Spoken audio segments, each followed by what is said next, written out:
గుంటూరు పోలీసులపై మాజీ ఎంపీ గోరంట్ల మాధవ్ మండిపడ్డారు. నిన్న చేబ్రోల్ కిరణ్ ను తీసుకువెళ్తున్న పోలీసు వాహనానికి అడ్డుపడ్డ కేసులో మాధవ్ ను పోలీసులు అరెస్ట్ చేశారు. ఈ ఘటనలో 5 నిందితుల్ని ముసుగు వేసి మీడియా ముందు ప్రవేశపెట్టారు. ఈ సమయంలో పోలీసులతో వాగ్వాదానికి దిగారు మాధవ్. తనను ముసుగు వేసుకోవాలని పోలీసులు చెప్పడంపై ఆయన మండిపడ్డారు. దేశానికి ఎంపీగా పనిచేశా, నేనేమైనా దోపిడీ దొంగనా అంటూ మాధవ్ కేకలు వేశారు.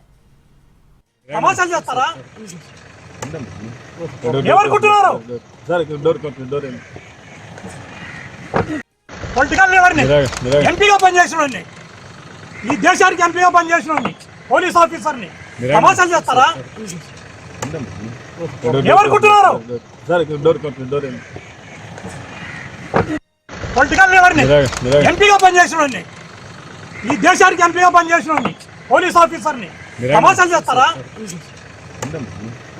ఏమనుకుంటున్నారు? పొలిటికల్ లీడర్ని ఎంపీగా పనిచేసిన ఈ దేశానికి ఎంపీగా పనిచేసిన పోలీస్ ఆఫీసర్ని తమాషాలు చేస్తారా? ఏమనుకుంటున్నారు? పొలిటికల్ లీడర్ని ఎంపీగా పనిచేసిన ఈ దేశానికి ఎంపీగా పనిచేసిన పోలీస్ ఆఫీసర్ని యాక్చువల్లీ అంటే ఆల్రెడీ మనకు 2 o'clock మనకు సోషల్ మీడియాలో మనమే సర్క్యులేట్ కూడా చేస్తాము.